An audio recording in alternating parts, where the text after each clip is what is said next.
Assalamualaikum warahmatullahi wabarakatuh. Pada kesempatan ini saya akan menjelaskan beberapa tata nama senyawa golongan senyawa turunan alkana ya. Nah, di sini saya akan memulainya. Kalau pada pertemuan sebelumnya di kelas B kalau tidak salah alkohol ether sudah melalui video, dan pada kesempatan hari ini kita akan bahas aldehid keton. Kita bahas secara utuh lah. Aldehida dan keton. Nah, nanti kita akan lanjutkan sampai nanti di asam karboksilat dan ester ya. Nah, tapi di sini saya akan lebih menekankan pada tata nama senyawa tata cara penamaannya atau tata nama senyawa turunan alkana. Untuk informasi lain nanti bisa kalian baca-baca mandiri terlebih dahulu. Nanti akan saya jelaskan lebih lanjut ketika kita bertemu langsung atau melalui telekonferensi ya. Nah, di sini yang pertama kita bahas aldehida dan keton. Sebenarnya kita sudah singgung ini ya kemarin sepertinya di hari Jumat, tapi memang di Jumat itu kurang maksimal. Terus kita bahas lagi aja. Kalau tidak salah aldehid udah kemarin. Nah, di sini aldehid dan keton itu merupakan suatu isomer fungsi ya. Mereka mempunyai rumus molekul yang sama tetapi gugus fungsinya itu berbeda. Nah, perbedaannya itu di sini. Misal yang di aldehid itu gugus fungsinya adalah COH, di mana dia mengikat rantai karbon, R COH, R-nya itu rantai karbon atau alkil. Nah, kalau yang di keton H-nya ini diganti dengan rantai karbon lagi. Nah, kurang lebih seperti itu. Terus kemudian tata penamaannya gimana? Nah, yang pertama adalah tata cara penamaan berdasarkan IUPAC untuk aldehida sendiri. Nah, untuk aldehida sendiri itu yang pertama kalian lakukan adalah mengidentifikasi rantai terpanjangnya. Nah, rantai terpanjangnya itu syaratnya harus mengikat gugus aldehidnya, itu harus. Kalau seumpama ada rantai terpanjang tetapi dia tidak mengikat gugus aldehid, kita nggak bisa pilih itu sebagai rantai utamanya. Sebagai contoh, ini. Seumpama kalau kita lihat rantai terpanjangnya, kita pasti pilih yang ke bawah, yaitu 1, 2, 3, 4, 5. Ada 5 rantai karbon. Tetapi yang 5 ini dia tidak mengikat gugus aldehid secara langsung. Nah, sedangkan yang mengikat gugus aldehid secara langsung itu ada 4 yang saya stabilo hijau itu. Nah, jadi kita pilih yang rantai utamanya itu yang saya stabilo hijau, meskipun dia cuma terdiri dari 4 atom karbon, karena syaratnya adalah rantai terpanjang dan dia mengikat gugus CHO atau COH. CHO itu ya. Terus kemudian untuk rantai utamanya itu kita beri nama seperti nama alkana biasa, tetapi akhirannya diganti dengan al. A diganti dengan al. Metana, A di terakhir diganti dengan al menjadi metanal. Etana menjadi etanal. Heksana menjadi heksanal, kurang lebih seperti itu. Nah, jadi penamaan rantai utamanya cuma seperti itu. Nah, gugus aldehid sendiri dia pasti terletak di ujung, sehingga dia dalam penomoran itu pasti diawali dari gugus aldehid itu sendiri. Sebagai contoh, misal gambar struktur seperti ini. Jadi penomorannya kita dari kanan. Kenapa? Karena gugus aldehidnya ada di kanan. Golongan apapun itu, gugus fungsi golongan apapun itu yang kita bahas di bab ini, pasti prioritasnya gugus fungsinya itu berada di nomor terendah. Pasti seperti itu. Nah, termasuk ini juga gugus aldehid di nomor 1, 2, 3, 4. Jadi penomorannya dari kanan kalau di kasus ini. Nah, terus kemudian seumpama nanti ada cabang, penamaan cabangnya sama seperti di alkana biasa. Nah, ini cuma sekedar yang ini cuma sekedar mengingatkan penambahan al tadi. Nah, di sini kita lihat rantai utamanya itu terdiri dari 4 rantai karbon. Kalau 4 itu kan kalau nama alkana biasanya adalah butana, tapi kita beri akhiran al menjadi butanal. Kayak gitu. Terus cabang yang ini, cabangnya C2 rantai seperti ini. Nah, kalau seperti ini kan namanya etil. Ya udah, jadi cabangnya namanya etil. Etilnya terletak di nomor berapa? Nomor 2. Ya udah, namanya jadinya 2 etil butanal. Nah, kayak gitu ya. Nah, ini ada informasi penomoran dimulai dari gugus aldehid. Terus penamaan seperti biasa untuk cabang-cabangnya. Nah, ini ada contoh lain, semisal ini ada rantai karbon, rantai utamanya yang lurus dan rantai utamanya terdiri dari 4C jadi butanal. Terus kemudian ternyata dia punya cabangnya itu namanya metil. Metil terletak di nomor 2, nomor 3, nomor 3. Di nomor 3 ada 2 atas bawah. Jadi namanya 2,3,3 trimetil butanal. Kayak gitu ya. Ini contohnya, ini juga contoh lain 2 etil butanal kalau yang ini. Kayak gitu. Nah, ini contoh yang lain tadi, yang ini kan kalau seumpama dilihat rantai terpanjangnya yang ini, tapi seharusnya yang kita pilih yang dia mengikat gugus aldehid, jadi yang dipilih yang hijau. Dah, seperti itu doang. Nah, untuk tata nama aldehid kurang lebih seperti itu.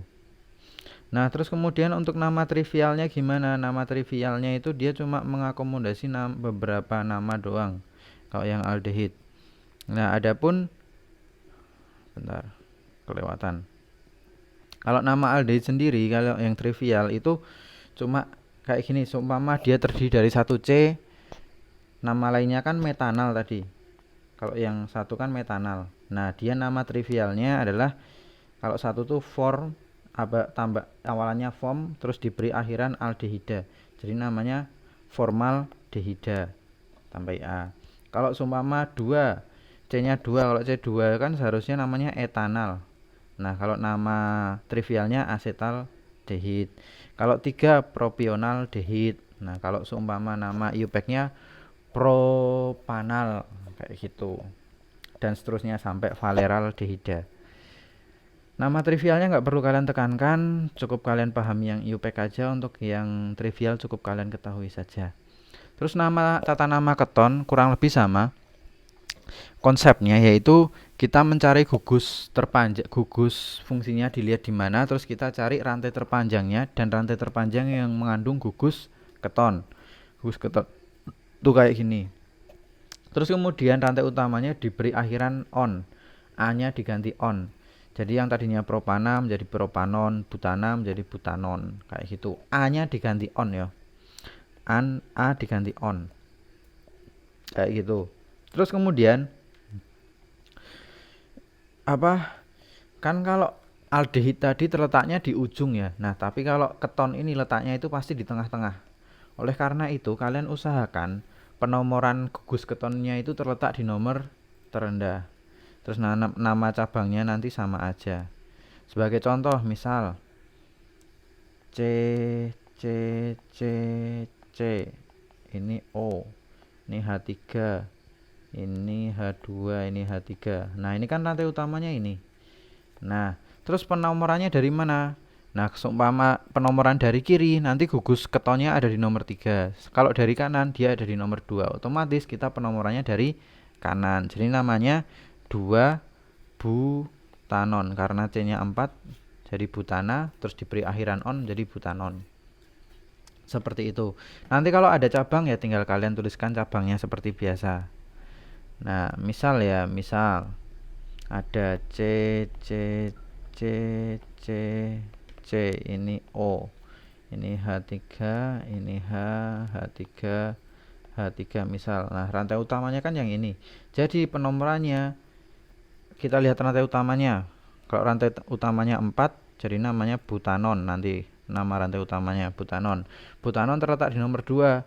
Nomor berapa? Kalau dari kanan itu nomor 2. 1, 2, 3, 4. Tapi kalau dari kiri 1, 2, 3, 4. Kalau dari kiri ketonnya nomor 3, kalau dari kanan ketonnya ada di nomor 2. Otomatis kita pilih yang nomor 2. Jadi kita penomorannya dari kanan. Ini enggak dipakai. Nomor terendah. Gugus fungsinya dari nomor terendah. Jadi 2 butanon. Terus cabangnya ada apa? Metil namanya. Metilnya di nomor berapa? Nomor 3. Jadi 3 metil 2 butanon. Nah, penamaannya cuma seperti itu tok. Nah, nama trivialnya namanya seperti penamaan ether, yaitu diganti, tapi akhirannya diganti keton. Semisal ada CH3 CO CH3. Nah, ini kan ada R yang ada di sisi kiri dan kanannya. Nah, itu tinggal kalian sebutkan alkil yang ada di kiri kanannya terus diakhiri dengan keton. Misal kalau ini kan 2, jadi kebetulan dimetil keton. Kayak gitu. Semisal yang lain CH3 CH2 C CO maaf ini garis lagi CH3. Misal yang di kiri kan etil, yang di kanan metil, jadi namanya etil metil keton, jadi kayak gitu. Tapi nama trivial ini ya cukup kalian tahu aja, saya nggak akan keluarkan di tes sih. Terus kemudian untuk sifat fisiknya bisa kalian baca mandiri terlebih dahulu, besok akan saya jelaskan lebih lanjut. Reaksinya juga. Terus kemudian kita lanjut ke, nanti reaksinya akan saya jelaskan besok aja supaya gampang, supaya nggak terlalu panjang di video. Terus kemudian kegunaannya juga. Nah, kita lanjut ke asam karboksilat dan ester, tata namanya. Nah, asam karboksilat dan ester itu mereka pasangan yang sama, yaitu mereka saling berisomer fungsi seperti yang sebelum-sebelumnya. Nah, mereka mempunyai rumus molekul yang sama tetapi gugus fungsinya itu beda. Kalau asam karboksilat itu RCOOH, sedangkan kalau ester hanya itu diganti dengan rantai karbon kembali. Terus kemudian yang kita bahas pertama adalah tata nama karboksilat, asam karboksilat. Nah, asam karboksilat sendiri itu tuh sama persis seperti penamaannya, sama kayak aldehid. Cuma bedanya kalau di asam karboksilat itu diberi awalan asam dan diberi akhiran OAT. Nah, misal kayak gini, HCOOH. Yang ini yang saya gambar. Kalau saya gambar itu sama aja COOH. Ini kan gugus fungsi dari asam karboksilat. Nah, ini H. Itu kan maknanya C-nya cuma satu. Nah, yang di sini. Nah, itu namanya asam metanoat. Kan tadinya awalannya kan harusnya kan kalau alkana biasa metana. Diberi awalan asam, diberi akhiran OAT menjadi asam metanoat. Kalau CH3COOH jadi asam etanoat. Kalau 3 propana menjadi asam propanoat dan seterusnya. Terus kemudian nanti rantainya kurang lebih namanya sama, penamaannya tidak ada yang spesial. Nah, kalau yang asam karboksilat ini seperti yang saya bilang mirip aldehid. Kenapa? Karena gugus fungsinya pasti ada di ujung. Jadi nanti kita nggak perlu ngasih penomoran apa gugusnya ada di nomor berapa tuh nggak perlu.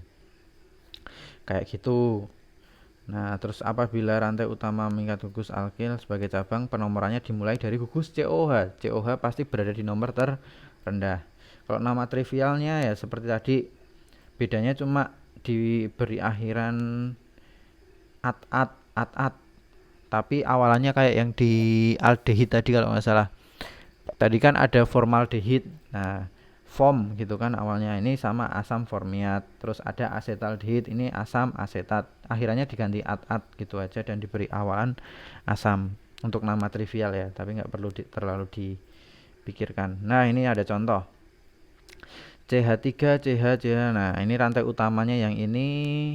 Terus kalian penomorannya dari kanan 1 2 3 4. Terus ini cuma urutan, kalau 1 tuh metana, nama alkana ya ini.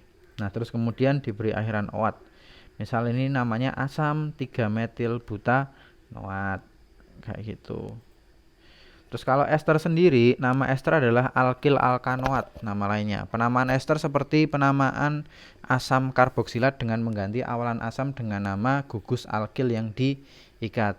Gugus alkil yang diikat yang dimaksud adalah yang ada di R ini.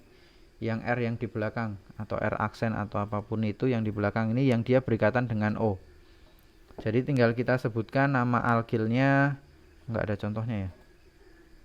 Nama alkilnya, terus kemudian tinggal kita sebutkan nama alkanoatnya. Nah, nama gugus dari zat tersebut. Misal saya buka buku dulu contoh senyawanya. Gugus fungsi nomor 6 ester. Untuk ester sendiri nih misal ya, aduh sini aja deh. Misal ada struktur seperti ini, CH3 CH2 CO O CH3, misal seperti ini. Nah, jadi yang kita sebutkan yang pertama adalah yang terikat dengan O, misal ini. Jadi namanya menjadi metil. Ini kan namanya metil ya, yang saya lingkar ini. Metil, terus ini namanya apa? Yang sisanya ini gugus alkanoatnya kayak penamaan asam karboksilat tadi. Nah, kalau 3 jadi propa metil propanoat. Nah, jadi penamaannya seperti itu kalau ester. Jadi dia mirip.